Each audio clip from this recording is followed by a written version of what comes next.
Hi, welcome to Bourbon Turntable. This is a show where we blend the love of whiskey with the love of music. Gang's all here tonight. I am joined by Deadly Drew Crawley and patient number 13, and I am Kevin Stein. That's the most boring Jewish person in the world, I think. But these are, why are the different names? Well, this is our Halloween episode, scary stuff. We are uh, going to be talking tonight about scary music, frightening music, um, and things that go bump on our turntable. But before we do that, we're going to talk a little bit about candy and whiskey. And patient number 13, why don't we start with you? What are you pairing tonight? Well, going a little crazy for Halloween. I want to deviate outside the bourbon spectrum into some single malt, and starting with a little Ardbeg Wee Beastie. That's scary enough right there, brother. Yeah, I know for you, but I do love the peat and the smoke, and this one's got a lot going on to it. It's hard for me to deviate outside of when looking at candy and whiskeys to deviate outside of chocolates. Anything chocolate peanut butter, chocolate nuts, whatever. So I decided, since this is I don't know, just a good American holiday, good old Halloween, staying on the American side of things with a little Hershey's Symphony Bar, toffee, the almonds, the chocolate, and it's a great pairing with this. I'm admittedly a bit of a chocolate snob, so I'm usually leaning to some kind of Swiss or really nice chocolate, but when I'm having with whiskey. But for guilty pleasures, the Hershey Symphony Bar is a great pickup. I'd love to see that in my Halloween bag going door to door. So if you find the house that's giving out full size Hershey Symphony bars, let me know. Right. And I'll throw on a costume and head right over. Some bougie people right there. That's some good stuff. So what to you makes that Wee Beastie and that Hershey Symphony work well together? So I'm going to tell you right now. Okay. I was hoping you would.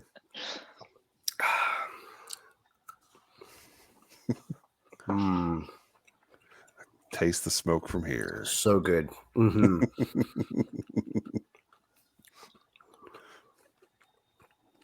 that's what it is. It's a compliment. It's complimentary. The peat, that earthiness from the peat, the smoke, and then you get that sweetness from the malt, almost an apple-like note there. The way that hits with the chocolate and the nuts and the toffee. Yep. It's just perfection, man.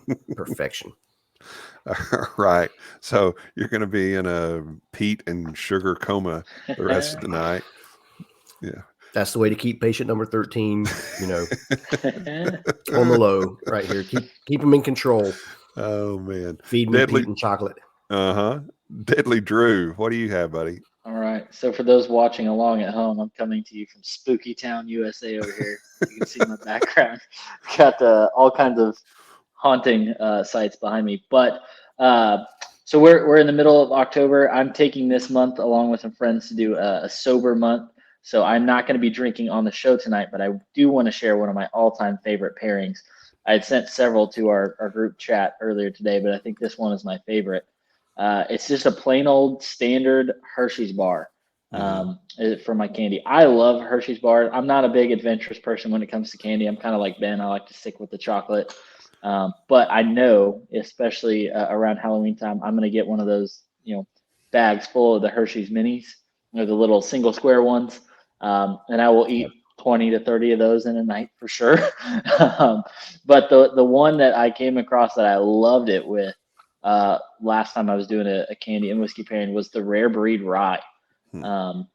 All of us on tonight are huge Wild Turkey fans. Yep. They have such a distinct and incredible flavor profile across the board, but their rye is something special. Whether that's the 101 Rye or the Rare Breed, both are delightful to me. And so similar to what Ben said, but they're just so complementary. The cinnamon and then the spice that comes off of that rye starts out brings the heat just a little bit in a very pleasant way. And then, throw in a bite of that milk chocolate, take another sip, it comes through in a whole different way. And I can very happily go back and forth between those two flavor profiles all night long and have on multiple occasions. So highly recommend if you're a parent out there, you steal a little bit of the plain Hershey's ones, sneak off to the liquor cabinet and pair those two together. Yeah. And to not be a rye fan, Jimmy Russell has made some pretty darn good rye. So, all right. So what I've got tonight is a Baker's single barrel. Okay. And a Reese's pumpkin, Reese's peanut butter cup in the pumpkin shape. And what I'll tell you, well, one thing, this is the milk chocolate ones.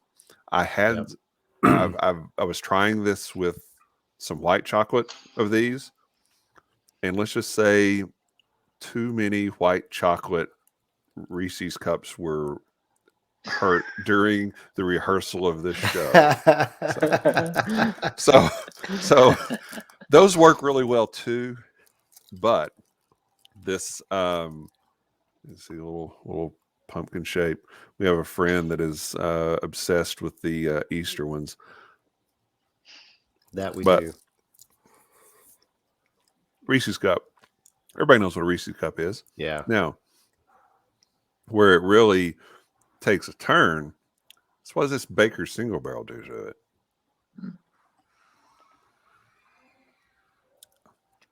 In this particular single barrel, it has some of the nuttiness that I get a lot from Jim Beam products. And that fits in really well with the Reese's cup. It's also got a nice dark cherry note to it.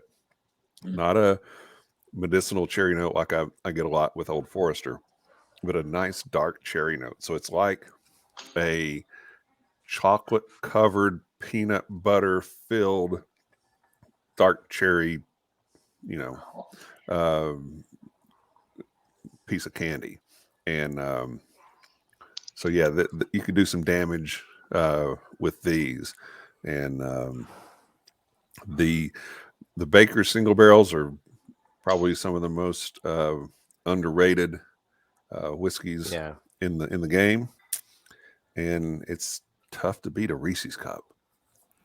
I'm going to throw out two little recommendations for you guys on both your picks, because I've paired some things before, and if I had not done the Ardbeg and the chocolate, my second pick was going the same route as you, Kevin, the Baker's, but with a Snickers bar.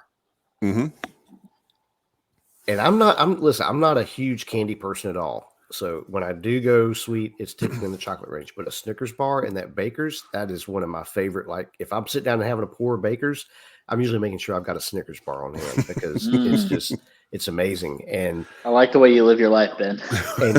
And Drew, you brought up rye. So one of my favorite things to do with rye in a pairing is Andy's mints. Ooh, chocolate mints. I haven't done that. In the freezer. So you pull them out cold, pop it in your mouth, and then take a sip of rye and just let that begin to wash down. And it's, oh man, it's magic. Well, next time you're in town, I know what we're doing. Sure. Kevin, I think you and I should go trick or treat at Ben's house this year. Absolutely. Are you handing out little sample bottles too? Come on down. I'll let you right on into the den here. Here's some candy. Here's a sample bottle of whiskey. Right. Yeah, that's a great idea. Until the cops show up, handing out whiskey samples to. Let me see your ID first. Right. Adult trick-or-treaters only at this house. Oh, this is fun. I like the conversation on that. It's a lot of fun. So if you're looking for things to pair with your whiskey or with your candy, we've given you some ideas. If you've got some things of your own that you like to do, that you like to pair, leave us comments in our Facebook group or on YouTube, and let us know what you like, because we're always open to ideas. But side A of the show, we've had a good time talking about pairing whiskey and candy, and we're about to flip the show over to side B, where we're going to talk about the kind of music that makes you check under your bed at night before you go to sleep. But before we do that, Ben is going to talk to us a little bit about Stave and Bean. Stave and Bean is a fantastic company started up by Corey and John, some friends of ours. They're sourcing single origin beans like the El Salvadorian you see there, Honduran, Costa Rican, Brazilian, and they're aging those in single barrels of various whiskey or spirit varieties, anything from the bourbon and rye at Peerless to Amaro to Curacao barrels, and they're creating wonderful blends. So they have the single origin type, single barrel blends. Then they have the what they call their cocktail blends. So there's like a Manhattan, a sidecar, where they're blending some of these different barrels together. And I hardly start a show before I've usually had a cup of Stave and Bean before we get started. Coffee always sets my palate for tasting whiskey, and just hands down, these are some absolutely fantastic beans, fantastic coffees. Really, probably some of the best I've pulled through my espresso machine. The aroma is just amazing. I mean, I've had my wife walk through the door yesterday into the house. She goes, her first says, "Oh my gosh, I smell the coffee. I've got to have a cup right now." And it's been like an hour ago that I made a cup of Stave and Bean. So they're fantastic coffees. Check them out. Stave and Bean on their website. They're on Facebook. They're on Instagram. They're available. You can actually pick them up at the Kentucky Peerless Distillery. If you happen to be in Louisville, drop by there. But fantastic coffees. Yeah. And John Waddell told me last weekend that, okay, dropping names here, okay, dropping Sir John Waddell's name here. There you go. He told me that they are going to get into barrel-aged tea as well. Right. So Not if you're not a fair. coffee fan, I'm not a big coffee guy. I'm not a coffee guy at all. But I'm looking forward to the barrel-aged tea. That'll be something fun to try. So Absolutely. So check those guys out. Stave and Bean coffee, staveandbean.com. And so we're getting into side B of the show now, and we're talking about music that scares us. And music that, first of all, music that scares me is this kind of thing. that is terrifying. Okay, so will.i.am with a guitar, and Fergie, who is let's just say less than we're vocally talented, at least in my estimation. Somehow these people got a Super Bowl halftime show. I don't get it. But anyway, that's one direction you can go with scary, right? I mean, that these Very people have record contracts and fans and people that pay money to hear them sing. So if you're a big fan of the Black Eyed Peas, and this may not be the show for you. Anyway, but there's some other directions we can go with this. What do you guys think about when you think, what comes to mind when we talk about music that scares you, scary music, Halloween music? Well, going the direction you first hit on, I'm immediately going JoJo Siwa, because my daughter was into that chick for a while, a few years ago, and it was the scariest thing to walk in the house and have that blasting, or get in the car and, Dad, can you play JoJo Siwa? Like, I don't know who that is. I'm sorry, that's not on my phone. I can't play that. So that's scary. That's real scary as a dad. I tend to. There's a lot of songs. I mean, for me, number one, good grief, going back to one of our first shows when I'm talking about my first album, Thriller. Yep. The song itself, as a kid, playing that, hearing Vincent Price do his little monologue on that thing. That was just, that was pretty creepy. I used to love to scare my sister with that because it would totally creep her out. So that's just right off the bat, number one. Yeah. keeping it kind of in the, let's call it the tame end of the pool, the Right. shallow end of the scary pool. Mm-hmm. Ghostbusters. Yeah, Okay. it's on my list too. Essential Halloween party playlist song. Who you gonna call? I mean, that's a fantastic movie. Yeah. The song leaves a little be desired, especially when you ripped off Huey Lewis and you lost a lawsuit over it. But so Drew, you said you had that on your list. Any other thoughts on what are your thoughts on Ghostbusters? Oh yeah. Well, you got to go with the original version. It's Ray Price Jr. Ray Parker Jr. Yeah. Ray Parker Jr. That's right. Yep. That's right. The remake with Chris Hemsworth and Kristen Wiig and all that, they tried to update it and it really sucked, in my opinion. Along with everything about that movie, it was god awful. So yeah, Ray Parker Jr. version, for sure.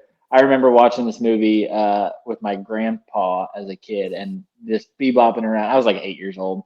To the song and the soundtrack for sure. Love that one. That's if I'm hosting a Halloween party, that's going to be on the Spotify playlist somewhere. Yeah, that was literally my album number 2. Ghostbusters soundtrack. That's awesome. I love it. Yep. That's awesome. Yeah, you know, the movie is fantastic, and the the Ray Parker Jr. song is what it is. But love the movie. I can watch it anytime. Mm-hmm. And then you've got also in that end of the pool, Monster Mash. Okay. Always a good time. Yep. And I like the Misfits version of that song. Yes. Yes.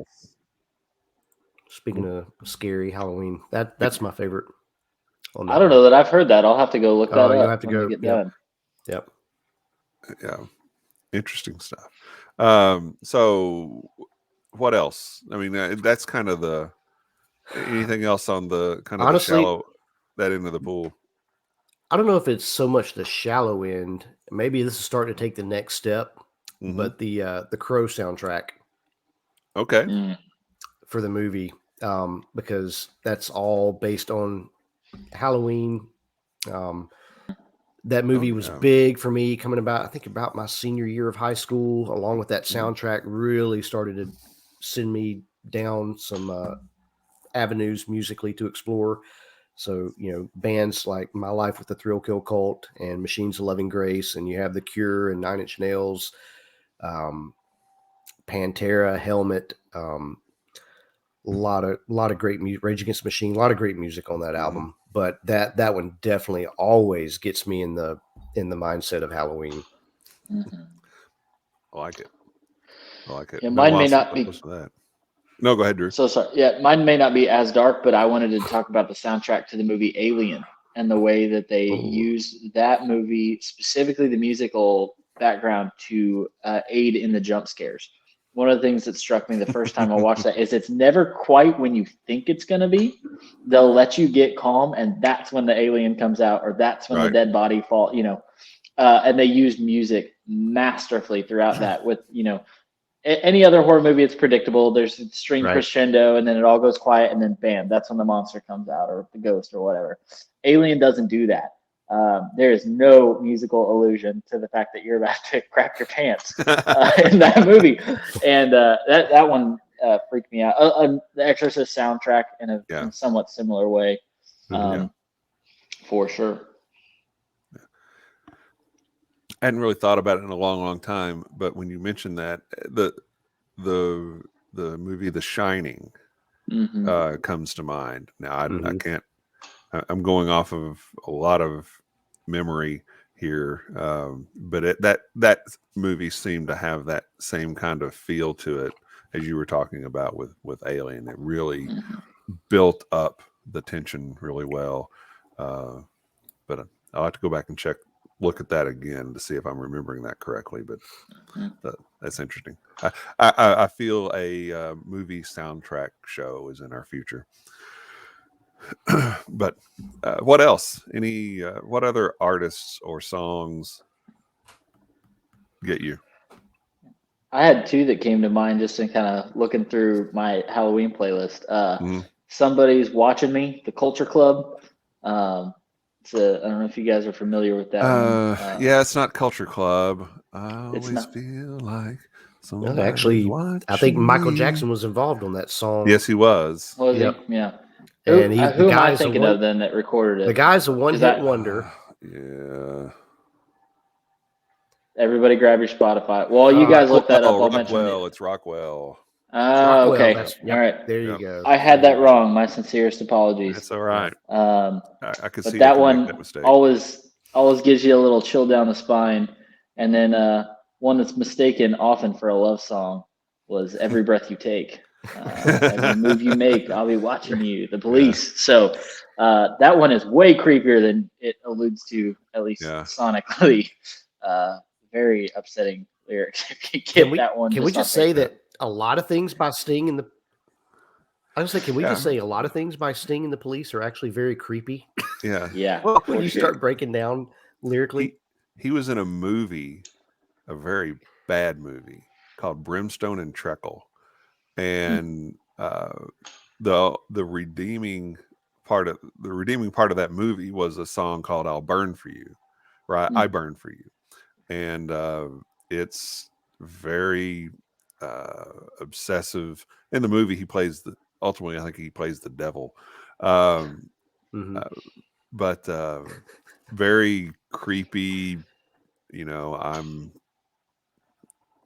watching you, I'm around you, you can't get away from me, so yes. Have you guys seen the new Hulu show called Only Murders in the Building? You watched that at all? No.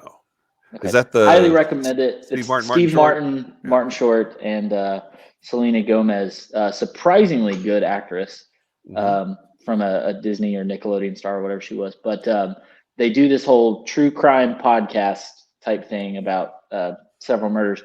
I won't ruin it, but one of the suspects in the murder is Sting, and he makes several cameo appearances, and they mock his lyrics mercilessly throughout the entire trajectory of the show. So definitely worth a watch. I know that's not necessarily what we came to talk about, but that was hilarious. I look forward to that. I love Sting, love the Police, but he's a little pretentious, to say the least. So that'll be fun to watch. When I was a kid, this guy, Alice Cooper, he was the scary guy. I remember we went when I was a real little kid.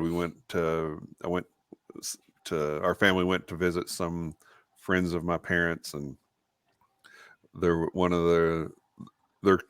son I was probably 8 and he was probably 15, and he had a big Alice Cooper poster up in his room, and it was the one where he's holding the snake, and it just creeped me out. I couldn't handle. I didn't like that at all. But Alice Cooper was, back when I was growing up, Alice Cooper was the scary guy. For sure. Yeah. I'm sure Ben could give us a whole list of scary metal bands. That's a whole journey in and of itself. So Alice Cooper, he inspired a lot of guys. So I think one of the top creepy guys you're going to think of, obviously, is Marilyn Manson, who was inspired by Alice Cooper. I mean, music is great. It's got a total creep factor to a lot of it, but so much of his stage show and his persona, and just look at him. I mean, that doesn't want to give you nightmares right there, but total creep. Guar is another one, going back a little bit. Those guys, they're huge stage show, all their big costumes and everything, just more of a gross out thing than creepy. Slipknot, obviously. So that was a little bit of the inspiration on my name here. Going with a number, but the guys from Slipknot,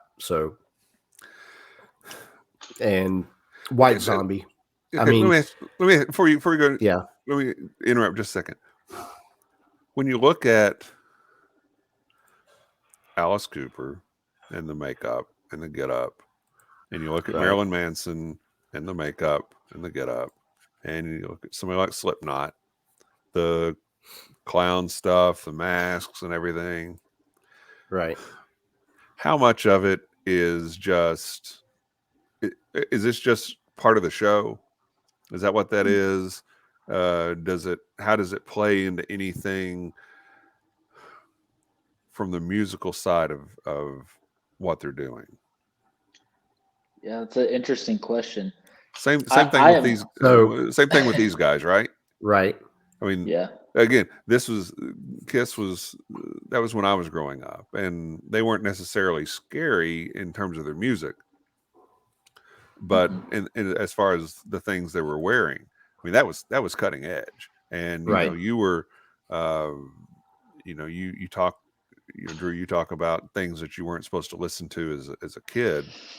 Yeah. Kiss was one of those that was kind of sort of on that list for me, but Yeah. at some point, I think me and one of my friends in elementary school went dressed up like a couple of the guys from Kiss. I don't remember which one I was, but how much of the music is impacted by the theatrics of it? I will let the serious conversation fall to Ben. Sorry, I didn't mean to speak over you there. No. But one thing I found interesting, I was listening to some interviews a while back with Corey Taylor of Slipknot, and his own kind of struggles, mental health wise, specifically involving anxiety and stage performance issues. I correct me if I'm wrong, but if I remember correctly from those interviews, he was saying that the masks for them was all really a way for him to kind of cope with stage, performance anxiety and getting in front of people. It was kind of a way of saying, okay, I'm going to play this character that I feel, and I write a lot of these songs, but I can't do as Corey. I need this barrier or this wall between me and the audience that I'm trying to reach for me to be able to present this as effectively as possible. So I'm sure that at least in that case, maybe it aids in a better conveyance of their music, but there's surely a spectrum on that, whereas somebody like that takes, on a persona for musical reasons or personal reasons. The rest of it, there may be others that for them it's just the draw or the shock factor or whatever else you may want to call it. Right. So I think that's where you start to take the leap from Alice Cooper, maybe one of the first shock rockers. I don't know if he was one of the ones that people kind of coined that term around. But it was all about the stage. It was the performance. Okay. So I can remember interviews with Marilyn Manson later on where he was, as a kid, big fan of Alice Cooper. And then he became like hugely disappointed that, wait, that wasn't real. That was just a show, that he wasn't living that kind of thing.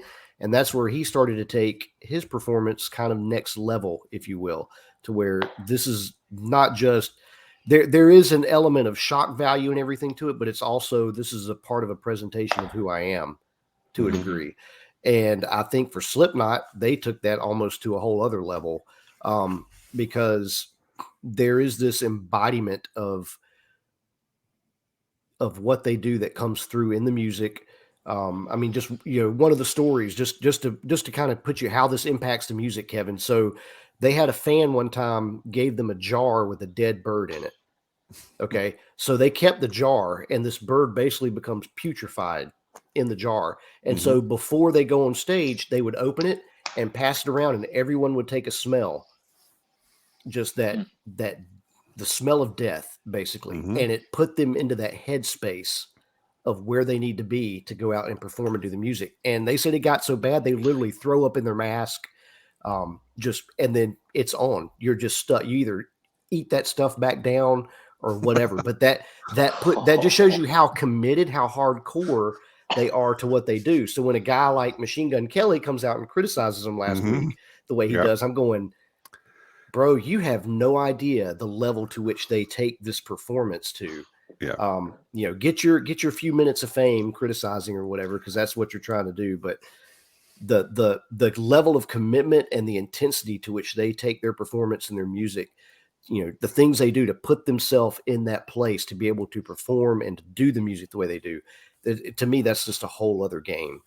And then you can go step into like the Norwegian death metal scene, and it just gets Yeah. Now we're talking Bonkers. legit scary bands like Mayhem. And if you know the story behind those guys, that just gets so beyond. So that's where you got the lead singer literally blew his head off with a shotgun, committed suicide. One of the band members comes in and finds him, gets a camera, takes pictures of the body. They use that picture on one of their albums. Allegedly, there's stories as to he ate some of the brain matter. He took some of the skull components and made, trinkets out of it. Just true gore fest here. But that's kind of so get into some Norwegian death metal, and you start looking into those guys, and that to me is where, okay, this is we're reaching the furthest limit of really scary. Right. Yeah. Thanks. I'll sleep so well tonight, Ben. Appreciate that. Yeah. Go Google Mayhem real quick. You'll see that album cover. It's a hard pass over here. Yeah, not interesting. But right. It does play into the question of authenticity, because I think a lot of the death metal, that they're the horror movie of the music world, right?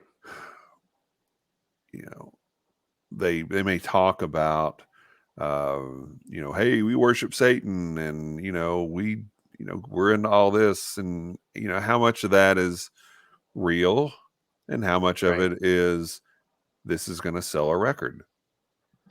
And I think there's probably a lot of it that is, hey, how can we sell a record? But there's some of it that's really where they are. Right. That conversation gets interesting terrifying. I was just gonna say that conversation gets interesting with Marilyn Manson and a lot of the allegations and criminal charges that have come out recently. Right. Just about some of the what honestly sounds like pure torture that he was putting some people through. And it's like, oh yeah, he sang about that 5 years ago. Maybe we should have listened. Right. The guy's a kind of a wacko. I don't know. I don't have really anything insightful to say other than that guy creeps me out. Yeah. I've never been a Marilyn Manson, as will come to no surprise to either of you. I'm not a big Marilyn Manson fan. And so I think that there's also that element of, where does this fit culturally? Because when Tipper Gore back in the 80s was making her stand against the music industry, part of it was explicit lyrics that used, the George Carlin 7 words you're not allowed to say, which I don't know if you guys get that reference or not. But part of it was, coming against the whole death metal genre as well, and that kind of music. So because they're, it became very trendy anytime some teenager committed a violent crime or took their own life, people were very quick to point their finger at the music they were listening to. Right. So from a cultural standpoint, how do you see this style of music fitting in with that sort of thing?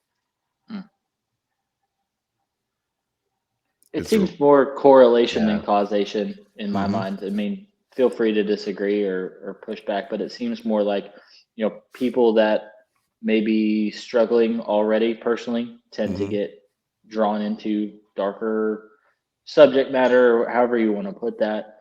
But I don't necessarily think it's like, oh, well, I heard this or that song, I'm going to go out and do this or that violent act. That's typically not the way it goes, at least from the little bit of stories I've heard. So if you're in a rough place, you're going to listen to music that resonates with that. I think that's the Sure. biggest. I think that's exactly it. You're finding stuff that already resonates with what's going on in you, helps you connect, or even for even to work through it. I know personally for me, there's sometimes if I'm struggling with something, I listen to something that's, say I'm angry, I listen to something that's angry that helps me kind of vent and get that out. And then, all right, I'm good. I'm ready to roll now. Just kind of helps you work through it. But yeah, no, I remember all the Geraldo Rivera specials, Satanism in heavy metal music, and interviews with Ozzy Osbourne and all these, Metallica and other people trying to point fingers and lay blame at what all's going on. And I think it's just, to me, and not to get real political with this necessarily, but it's kind of like the whole gun control debate. You're trying to slap a Band-Aid over a big gaping wound, and you're not actually getting to the root of the problem. Right. When you're looking at something like this, why is a kid drawn to something like that? What is the root? It's not that is there, and all of a sudden it's some big evil temptation that drew them in and corrupted them. They were already there. Yeah. So what's the actual root of the problem? Quit blaming all these other outlying things. And let's deal with the root. And I think in large part, our society fails to do that. We always want to deal with the surface issue of whatever. This is easy. That's easy. Let's go ban some music. Let's go ban this. Let's go ban guns or do whatever. That's easy. It's harder to get down to the heart and to the real issues of what's going on in people's lives and why they are the way they are. And we don't want to do that. Right. But that's my take on the whole thing. So I'm like, yeah, I'm all for, whatever kind of musical expression they want to do. I think to me it becomes okay. Why? Okay, not necessarily what, not necessarily what are you listening to, but why? Why? That's the question that nobody wants to ask, or nobody wants to hear the answer to, because again, we want to deal with things on a very surface level. And hey, how are you today? Oh, I'm fine. And everybody goes about their business. Maybe if you're a teenager and you're listening to some of this stuff, the question needs to be, hey, why do you listen to this? What is it that draws the appeal? And then you can maybe have a conversation about it rather than immediately judging it and then everything shut down.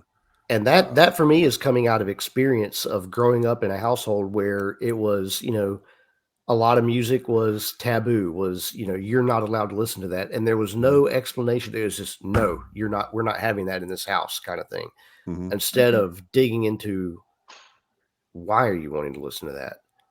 And so that's what I've not put anything necessarily off limits for my kids. I think there's age appropriate stuff that they need to deal with. But when I feel like mature wise, they're able to deal with it. Let's have a conversation about this. Let's talk about some of the lyric content and why are they writing this? Why are they saying this? And then why are you drawn to that? Is it, you just like the beat, or, something about those lyrics connects for you? So let's get into a discussion about that. Yeah. And that's where I think, hey, that's where parenting comes in. That's where, as a friend or whatever, notice somebody diving into something deep and dark, you may need to ask a question why, because that, person could be dealing with some depression. And a lot of times people dealing with depression, it's hard to ask for help. And that comes from a person who has dealt with depression. And so sometimes just asking that, hey, what's going on here? And let's dig a little deeper. But yeah. And you've got to, we're really getting into some deeper stuff here, but you've got to, no, this is great though. You've got to earn the right to ask that question.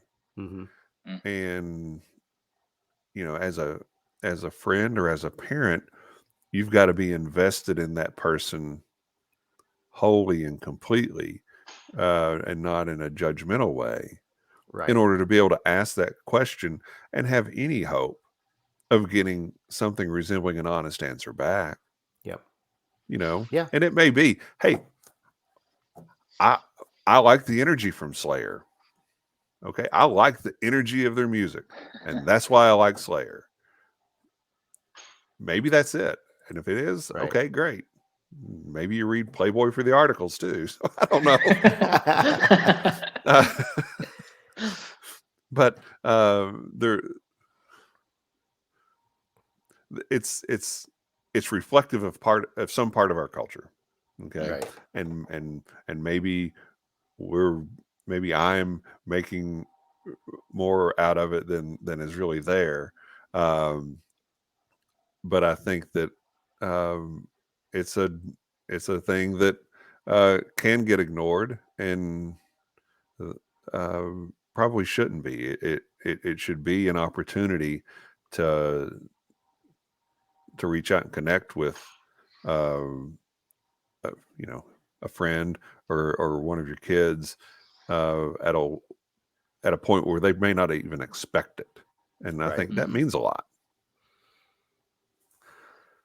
Okay, I think the whole idea about banning stuff, though, for me, it gets to be kind of this idea of, and I think part of that could play into why there's such an appeal, because we've had this here in this country, especially, everything from prohibition on alcohol to Victorian ethics on sex and everything else, creating all this taboo about everything, that people are more drawn to it. Because I've looked at studies where countries that have had historically the most liberal laws and the most liberal culture on alcohol actually have the lowest rates of alcoholism.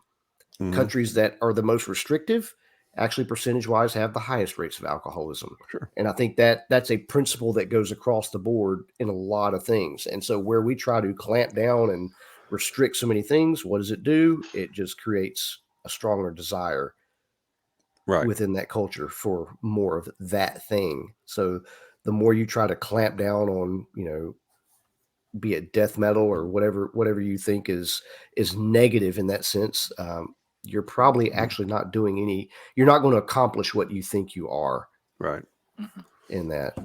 But to spin this back around, talking about bands, music wise, Halloween, I think you cannot go this conversation without talking about Rob Zombie and White Zombie, because the literal basis for their music and their stage presence, everything is birthed out of B type horror movies.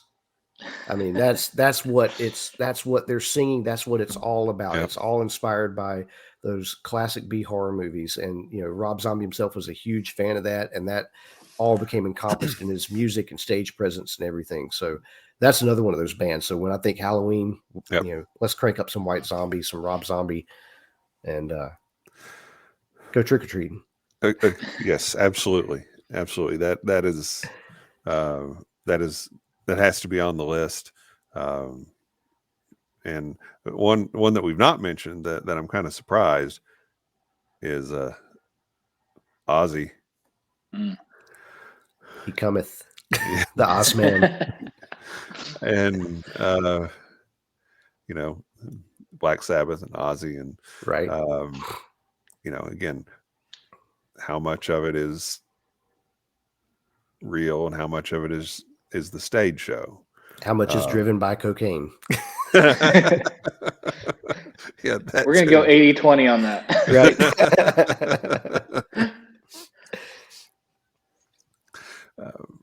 No, Ozzy, Black Sabbath, even Dio, a lot of if you go back to a lot of the metal bands coming out of the 70s and 80s, they embrace that kind of that occultic imagery and everything, and that was a lot of it was just, it's a stage show. It's a way to get a reaction and get attention, and creates some interesting dynamic for the stage and the music. So when you mentioned Dio, and to me, from a music standpoint, it can fall into that same metal genre, but lyrically, I think it's very different.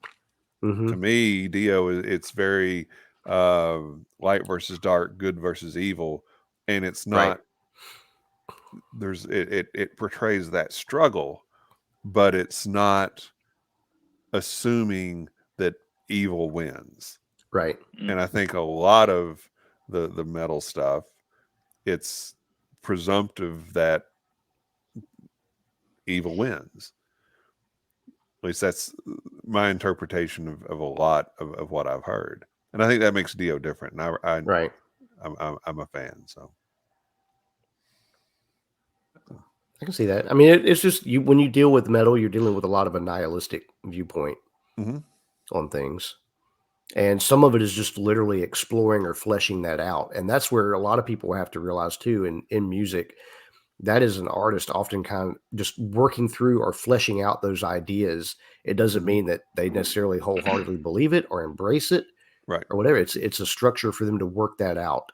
Right. And then people can, it's just like, yeah, with the painting or anything else, artistic impression, people can Right. take that interpretation for what they will, for what they want with it. Right. And if it's a vehicle for that artist to work that out, there are people that are listening to it that are trying to work out that same thing. Mm-hmm. Absolutely. And people searching for answers is something that we really shouldn't be afraid of on Right. Halloween or any other day. Right. Absolutely. So, anybody else? Any other songs or artists that you can think of that we need to include here?